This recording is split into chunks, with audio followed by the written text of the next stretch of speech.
பள்ளிக்கு வரக்கூடிய குழந்தைகளோட பசியை போக்கணும்னு முடிவு பண்ணி உருவாக்கின திட்டம் தான் இந்த காலை உணவு திட்டம்.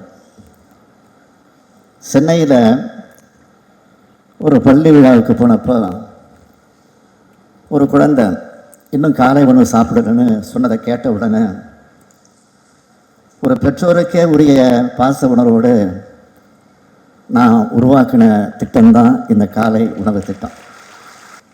அரசாங்கத்துக்கு எவ்வளவு செலவானாலும் பரவாயில்லை, ஒரு குழந்தை கூட பசியோட ஸ்கூலுக்கு வந்து தவிக்கக்கூடாதுன்னு இந்த திட்டத்தை தொடங்க உத்தரவிட்டேன். 2 ஆண்டுகளுக்கு முன்னாடி பேரறிஞர் அண்ணாவுடைய பிறந்த நாளில் இந்த திட்டத்தை தொடங்கி வச்சேன். இன்னைக்கு பெருந்தலைவர் காமராஜருடைய பிறந்த நாளில் இந்த திட்டத்தை விரிவுபடுத்தி இருக்கிறேன். அரசு பள்ளி மாணவர்களுக்கு மட்டும்தானா எங்களுக்கு இல்லையான்னு அரசு உதவி பெறக்கூடிய பள்ளி மாணவ மாணவியர்கள் கேட்டாங்க. அதனால தான் இந்த கிட்டத்தட்ட 18,50,000 அரசு பள்ளி மாணவ மாணவியை வயிறார சாப்பிட காரணமான இந்த திட்டத்தை இன்னைக்கு விரிவுபடுத்தியிருக்கிறேன். இனிமேல் அரசு உதவி வரக்கூடிய பள்ளிகளை சேர்ந்த 2,23,000க்கு அதிகமான மாணவர்கள் காலை உணவு சாப்பிட்டு இருக்காங்க. மொத்தமாக சொல்லணும்னா நாள்தோறும் 20,73,000க்கு அதிகமான குழந்தைகள் சத்தான சுவையான காலை உணவை சாப்பிட்றாங்க.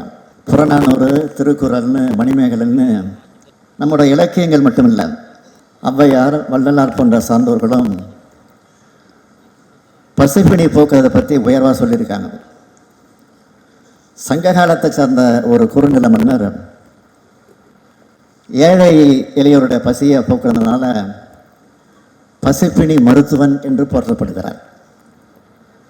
பசிப்பினி போக்கும் பணி அரசுக்கும் பொருந்தும். ஏழை எளிய மாணவர்களுக்கு உணவு அளிக்கிறது மூலமாக குழந்தைகளை நலமான வளமான அறிவுமிக்க சமூகமாக வளர்த்துருக்கிறோம். ஏன்னா குழந்தைகள் தான் தமிழ்நாட்டோட எதிர்கால சொத்து.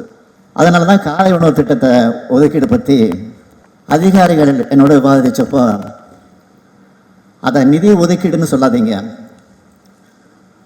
வருங்கால தலைமுறையை உருவாக்குற முதலீடுன்னு சொல்லுங்கன்னு ஆணித்தரமாக சொன்னாங்க.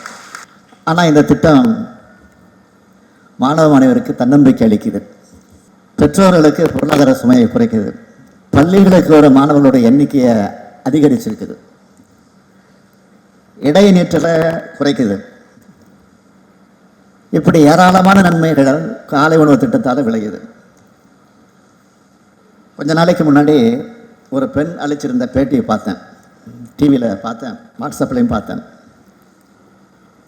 அதில் காலை உணவு திட்டம் ஏழை எளிய குடும்பங்களுக்கு மட்டும் இல்லை, பெற்றோர் 2 பேருமே வேலைக்கு போகிற மிடில் கிளாஸ் குடும்பங்களுக்கும் பயனுள்ளதாக இருக்குன்னு பேட்டி கொடுத்துருக்குறாங்க. இப்படி நம்ம திராவிட மாடல் அரசு கொண்டு வர ஒவ்வொரு திட்டத்தையும் பத்திரிகைகள் பாராட்டுதோ இல்லையோ பயன்பெறுகிற மக்கள் பாராட்டிட்டு தான் இருக்காங்க.